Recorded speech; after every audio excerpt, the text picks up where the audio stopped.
Fala pessoal, chegamos de novo aqui para o estudo da Palavra de Deus e eu estou muito feliz que você está aqui comigo e hoje nós temos mais para aprender, nós temos mais para a gente receber.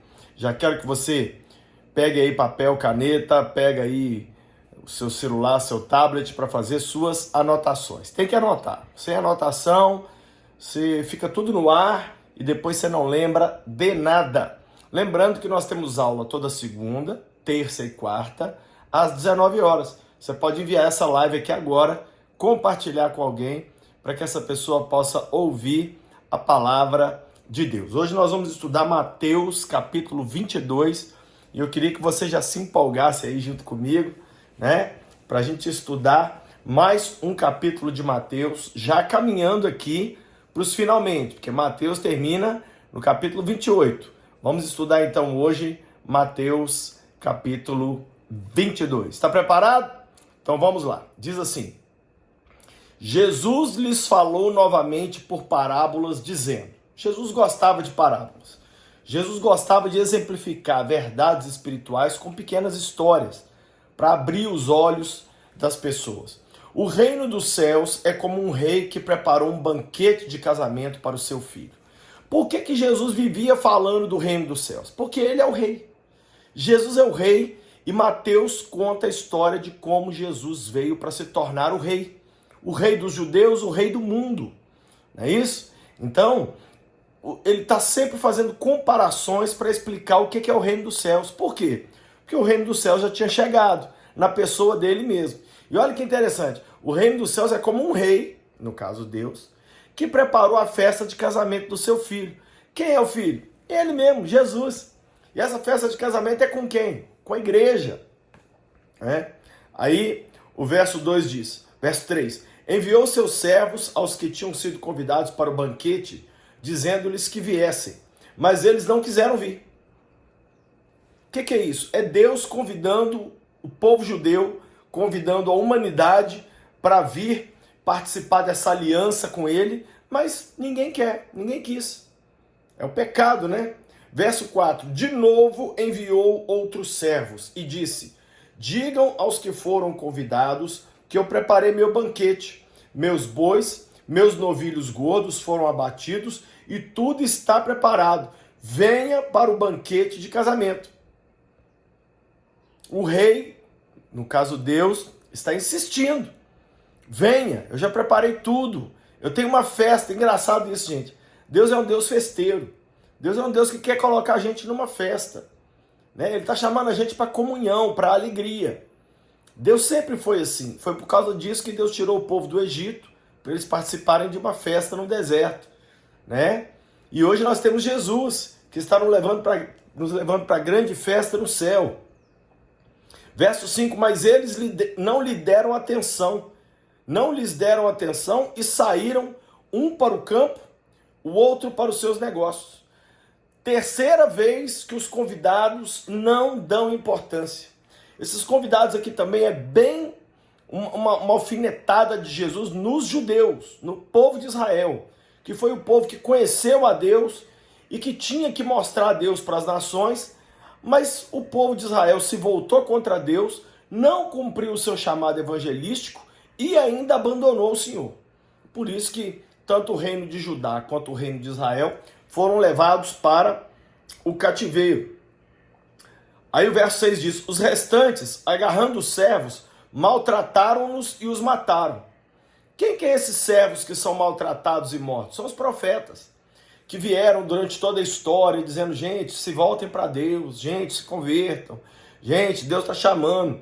Eram uns profetas. Verso 7, o rei ficou irado e enviou o seu exército para destruir aqueles assassinos e queimou a cidade deles. Em outras palavras, Deus traz juízo quando a pessoa não quer festa com ele. Ou você vai ter uma festa com Deus, ou você vai para um tribunal com Deus. Escolhe qual é a sua decisão. Agora olha o verso de número 8. Então ele disse aos seus servos, o banquete de casamento está pronto, mas os meus convidados não eram dignos. Olha isso. Eu já fiz uma festa aqui no céu, já preparei tudo. Mas os meus convidados, aqueles a quem eu dei a minha revelação de quem eu sou, não eram dignos. Verso 9: vão às esquinas e convidem para o banquete todos os que vocês encontrarem. Então os servos saíram pelas ruas e reuniram todas as pessoas que puderam encontrar, gente boa e gente má. E a sala do banquete de casamento ficou cheia de convidados. O que significa isso? Deus abrindo a porta do evangelho não somente para o judeu, mas para todas as nações. Gente boa e gente má. Gente de todos os lugares agora tem acesso a Deus. Jesus veio para isso. Não somente para salvar o povo de Israel, não somente para curar e perdoar o povo de Israel, ele veio salvar as nações. E agora nós, que não somos judeus, podemos ter acesso a essa grande festa que Deus preparou, essa comunhão eterna com ele, que nós teremos para sempre. Mas o verso 11 tem uma pegadinha, ó. Quando o rei entrou para ver os convidados, notou ali um homem que não estava usando veste nupcial. Tinha uma roupa, que era a roupa que todo mundo que ia para a festa de casamento tinha que usar. E esse homem não estava usando a roupa nupcial. O rei lhe perguntou: amigo, como você entrou aqui sem veste nupcial? E o homem emudeceu. O homem não tinha resposta. Então o rei disse aos que o serviam: amarrem-lhe as mãos e os pés, lancem-no fora, nas trevas. Ali haverá choro e ranger de dentes, pois muitos são chamados, mas poucos escolhidos. Apesar de Deus chamar toda a humanidade para ter comunhão com ele, apesar de Deus querer que todos nós estejamos numa festa com ele, você não vai entrar nessa festa se não tiver roupa apropriada. O que é a roupa apropriada? Lavada no sangue de Jesus. Se você quiser entrar no céu sem a sua vida ser lavada por Cristo, você não vai entrar. E Jesus conta essa parábola exatamente para exemplificar, é chamada parábola do banquete do casamento, para exemplificar que ele quer que todos venham, mas que você precisa primeiro viver um arrependimento e uma limpeza na sua vida. Olha o verso 15. Então os fariseus saíram e começaram a planejar um meio de enredá-lo em suas próprias palavras. Por que os fariseus saíram? Porque eles estavam ouvindo essa parábola. Os fariseus ouviram isso. E o que os fariseus pensaram? Essa parábola aí ele mandou pra gente. Vamos arrumar um jeito da gente pegar ele com as palavras dele? Verso 16. Enviaram-lhe seus discípulos junto com os herodianos, que lhe disseram: olha como é que eles são fingidos, gente. Olha os discípulos dos fariseus e dos herodianos, olha como é que eles chegam. Mestre, sabemos que és íntegro e que ensinas o caminho de Deus conforme a verdade. Tu não te deixas influenciar por ninguém, porque não prendes a aparência dos homens. Dize-nos, pois, qual é a sua opinião? É certo pagar imposto a César ou não? Muito safados eles, gente. Muito cara de pau. Muito serpente. Eles queriam só pegar uma palavra de Jesus para ter motivo para matá-lo, né? Aí, mas olha o verso 18 aí, o que diz. Mas Jesus, percebendo a má intenção deles, perguntou: hipócritas. Aí, Jesus já vai com os dois pés no peito. Hipócrita. O que é hipócrita, gente? Hipócrita vem da palavra ator. Ou seja, pessoas de duas caras. Hipócrita. Por que vocês estão me pondo à prova? Jesus sabia. Aí ele disse: mostre-me uma moeda usada para pagar o imposto. E eles lhe mostraram um denário. O denário, gente, como eu já falei aqui em outras aulas, era a moeda usada para pagar o referente a um dia de trabalho. Se você trabalhasse um dia, você ganhava um denário. Aí Jesus perguntou o seguinte: de quem é esta imagem e esta inscrição? Jesus mostrou a moeda e falou: de quem que é essa imagem aqui? De quem que é essa inscrição aqui? Verso 21, de César, responderam eles. E aí Jesus lhes disse, gente, agora Jesus arrebenta. Jesus diz o seguinte: então, Dai a César o que é de César e a Deus o que é de Deus. Ao ouvirem isso, eles ficaram admirados e deixaram-no e retiraram-se. O que Jesus está dizendo aqui? Você tem imposto para pagar? Paga. Você tem dívidas que você tem que quitar? Quita. Mas não esqueça de dar a Deus o que é de Deus. Sabe o que é o problema? Quando fala dai a César, a gente pensa em imposto. Mas quando fala dai a Deus, a gente pensa em louvor, carinho. Não, é dinheiro também. Jesus está dizendo o seguinte: você vai pagar seu imposto para o César, para o governo, mas você também vai dar o seu dízimo e a sua oferta para Deus. Porque a mesma moeda denário que era usada para pagar os trabalhadores, era usada para pagar o dízimo que era requerido lá do templo.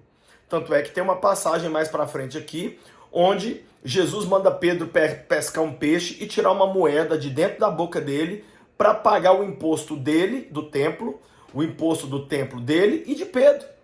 Ou seja, nós espiritualizamos muito a história e a gente diz, não, aí tá vendo? Nós temos que pagar os impostos para o governo, mas para Deus basta jogar beijinhos. Não, ele quer os beijinhos, mas ele quer que você ponha sua mão no bolso, tire 10% do bruto que você ganha, que é o dízimo, entregue lá na casa dele, não é para você administrar o dízimo, não. O dízimo, diz a Bíblia, que é para levar na casa do tesouro, na igreja. Aí sim, o que passar do dízimo, aí é a oferta. Aí se você já tirou 10% e você quer dar mais, você pode dar oferta. A oferta você pode dar para quem você quiser, para o ministério que você quiser, para o pastor que você quiser, para a obra social que você quiser. Aí você pode dar. Né? Essa resposta foi tão chocante que a Bíblia diz que os fariseus saíram de boca aberta, perplexos. Por quê? Porque Jesus não caiu na pegadinha deles e ainda ensinou o que é correto. E para nós também. Verso 23. Naquele mesmo dia, os saduceus, que dizem que não há ressurreição, aproximaram-se dele com a seguinte questão. Então, quem são os saduceus? Tem os fariseus, que acreditam em anjo, espírito, ressurreição. É uma das linhas do judaísmo. E tem uma outra linha, uma outra denominação do judaísmo, que são os saduceus. Né? Eles se aproximaram dele com outra questão. Mestre, Moisés disse que se um homem morrer sem deixar filhos, seu irmão deverá casar-se com a viúva e dar-lhe descendência. Então, esse é um mandamento lá da lei, e é verdade. Se um homem morrer sem deixar filho, o irmão que ficou vivo deveria gerar filho naquela mulher para continuar a descendência do que morreu. Verso 25. Entre nós havia 7 irmãos. O primeiro casou e morreu. Como não teve filhos, deixou a mulher para o seu irmão. A mesma coisa aconteceu com o segundo, com o terceiro, até o 7º. Finalmente, depois de todos, morreu a mulher. Pois bem, na ressurreição, de qual dos 7 ela será esposa, visto que todos foram casados com ela? Por que esses saduceus fizeram essa pergunta para Jesus? Eles queriam provar que não existe nem ressurreição, nem vida eterna, nem espírito, nem nada. Eles queriam que Jesus gaguejasse e falasse assim, na verdade, é realmente complicado essa pergunta. Era isso que eles queriam. Eles queriam provar um ponto teológico que eles criam. Aí, gente, com Jesus, não entra se você não tem as manhas, não. Não entra, não. Verso 29, Jesus respondeu, vocês estão enganados, porque não conhecem, duas coisas, ó. Não conhecem as Escrituras e não conhece o poder de Deus. Gente, o crente ele tem que conhecer a Bíblia e ele tem que conhecer o poder de Deus. O que é o poder de Deus? O Espírito Santo. Eu conheço crentes que só conhecem o poder de Deus. Tudo deles é orar no monte, expulsar demônio e nabachúrias. E eu conheço crente que é só a palavra de Deus. É só teologia, é só ouvir sermão e eles não têm paixão, fogo, jejum e oração. Não é nem um lado nem o outro. Jesus falou, vocês erram por não conhecer os dois. Nós temos que conhecer as Escrituras e o poder de Deus. Aí Jesus continua a resposta. Na ressurreição, verso 30, as pessoas não se casam nem são dadas em casamento, mas são como os anjos no céu. Olha aí, Você, menina aí, apaixonadinha, iludida. Ei, iludida. Ei, iludido. Você que fica aí romantizando tudo e acha que casamento é a coisa mais número 1 do mundo. Aqui no céu não vai ter casamento não, Fiona. Tá? Jesus acabou de mandar essa letra aqui. No céu as pessoas não se casam nem são dadas em casamento.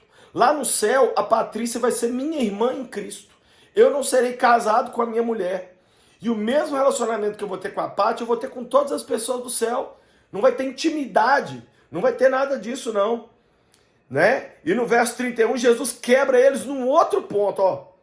E quanto à ressurreição dos mortos, vocês não leram o que Deus disse? Eu sou o Deus de Abraão, o Deus de Isaac e o Deus de Jacó.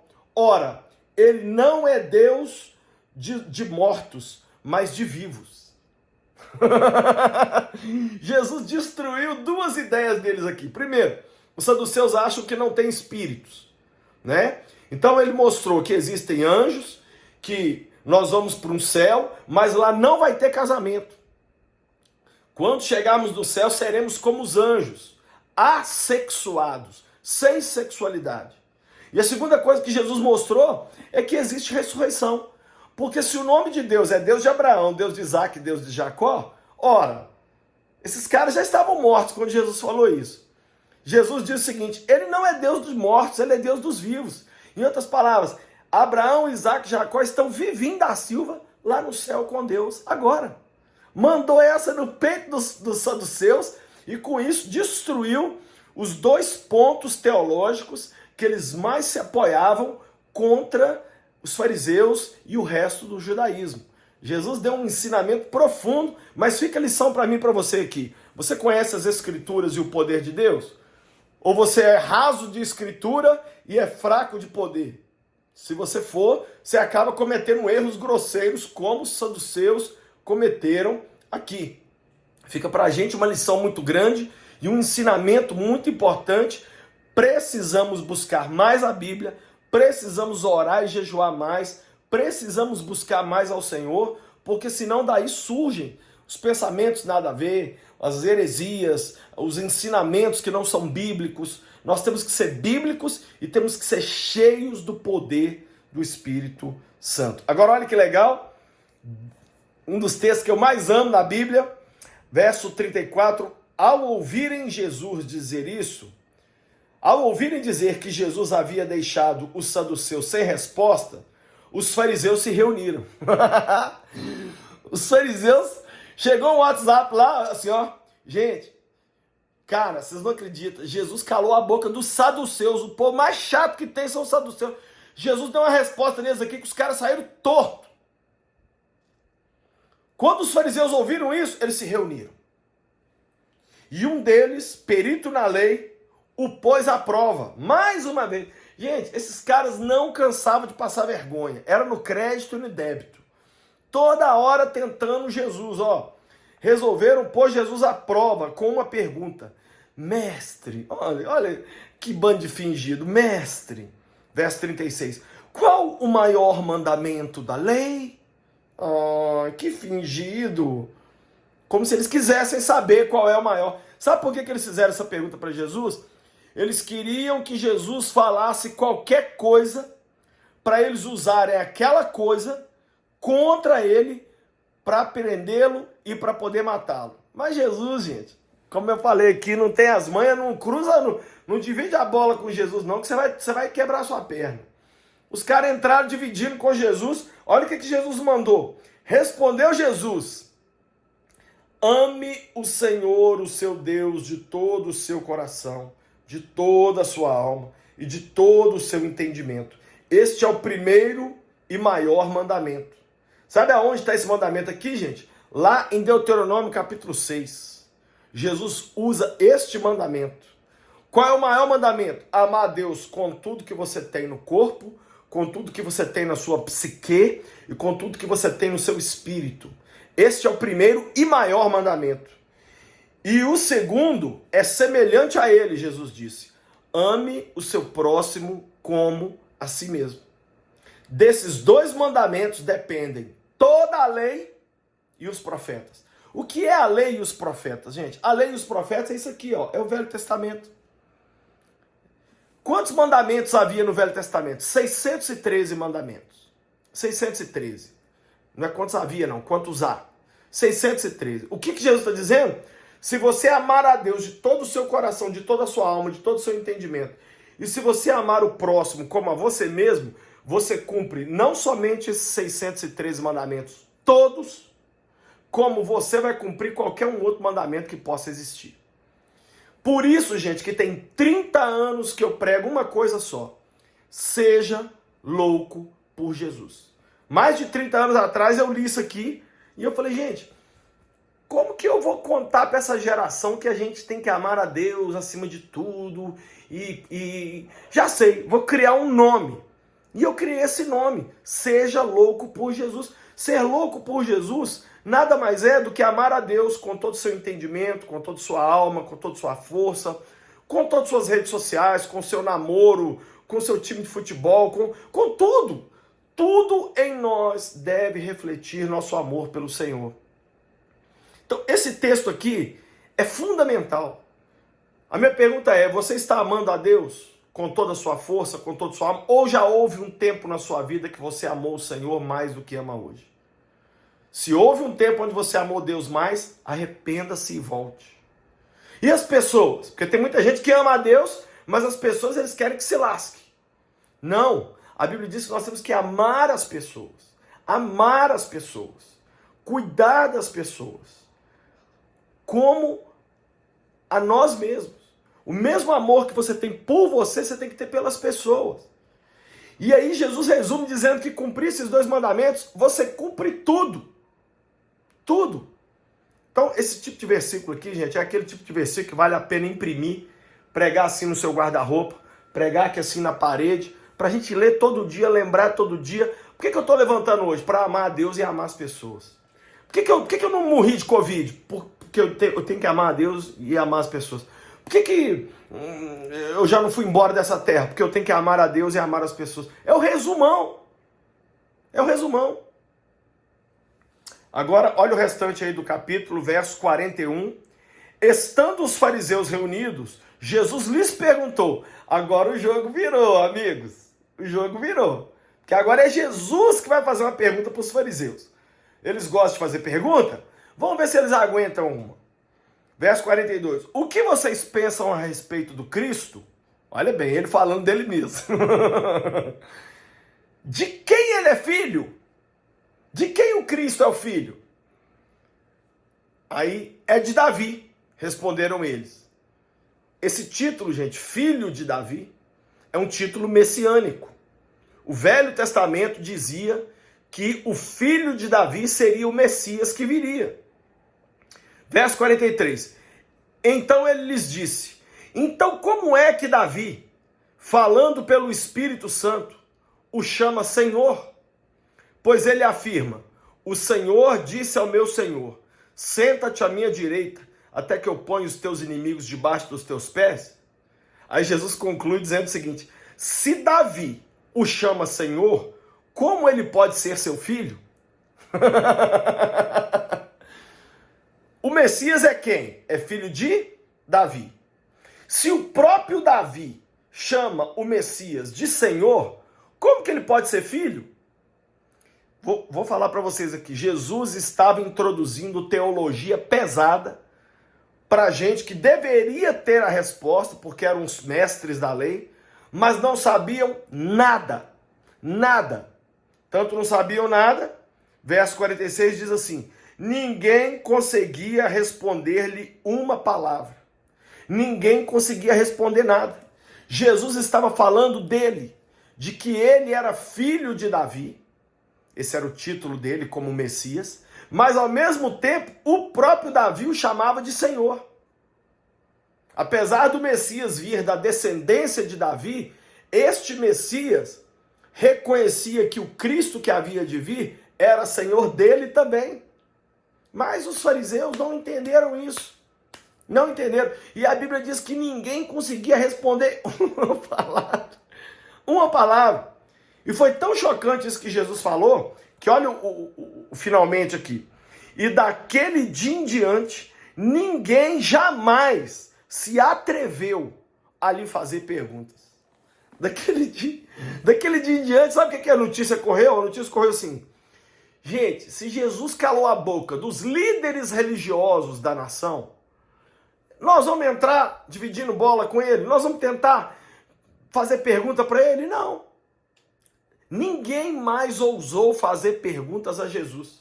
Isso aqui, gente, lembrando vocês, Jesus já estava em Jerusalém, ele já estava tendo seus confrontos finais com os fariseus, porque logo para frente aqui você vai ver os fariseus vindo para prendê-lo e para matá-lo, tá? Por isso que essas discussões acaloradas entre Jesus e os fariseus e os saduceus aconteciam toda hora, porque para eles, para os judeus da época, Jesus já tinha extrapolado todos os limites e eles queriam matá-lo.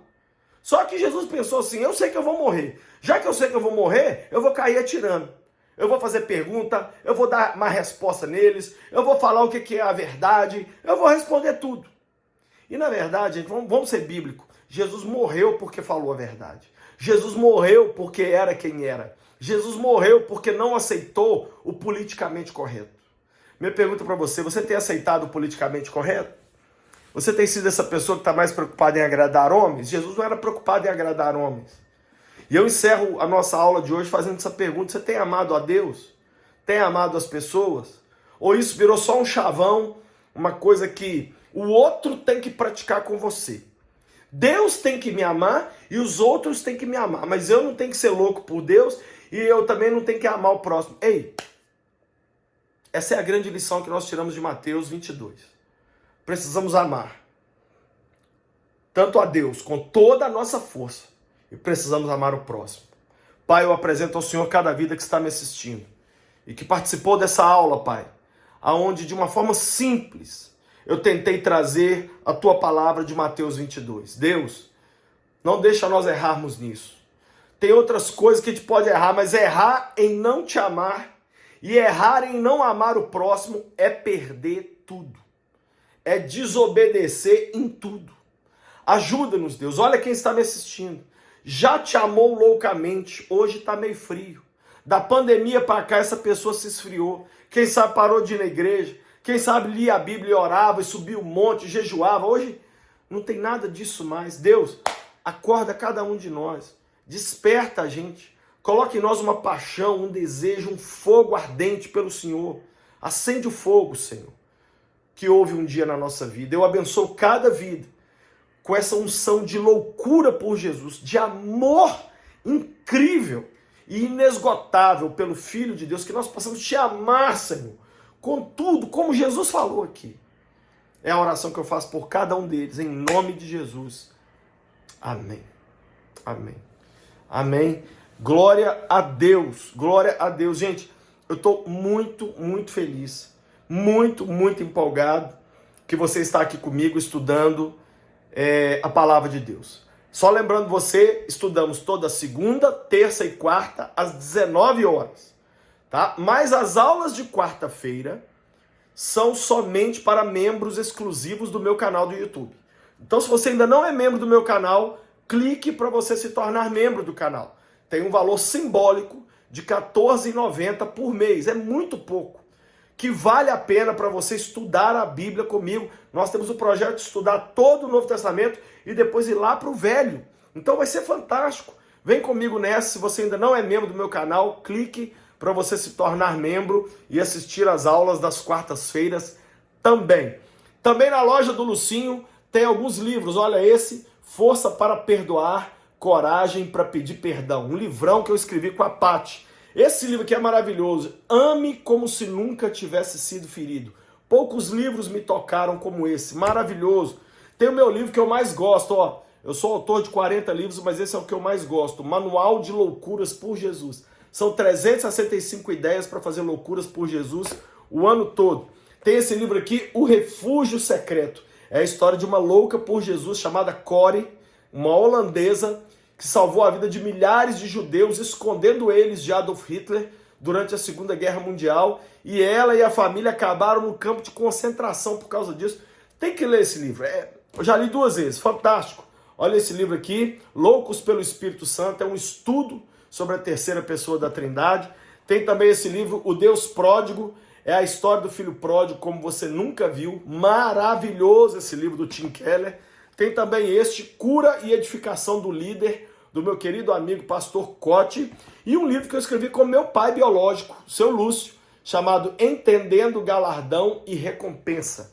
Esses livros todos aqui estão na loja do Lucinho.com.br. Lá também tem camisetas, tem pulseirinhas, tem várias bíblias. Entra lá, faça a compra e nas compras acima de R$170, o frete é grátis para todo lugar do Brasil. Também se você sonha em pisar em Israel, vem comigo com a minha família. Em 2023 iremos 2 vezes. Vamos em março de 2023 para Israel e Egito e em setembro de 2023 vamos para Grécia, um cruzeiro marítimo pelas ilhas gregas e Israel. Acesse agora o site viagemcomlucinho.com.br e vem com a gente, porque você vai ter a mais fantástica viagem da sua vida. Gente, vejo vocês na aula de amanhã. Tamo junto e misturado. Um beijo para vocês. Seja louco por Jesus.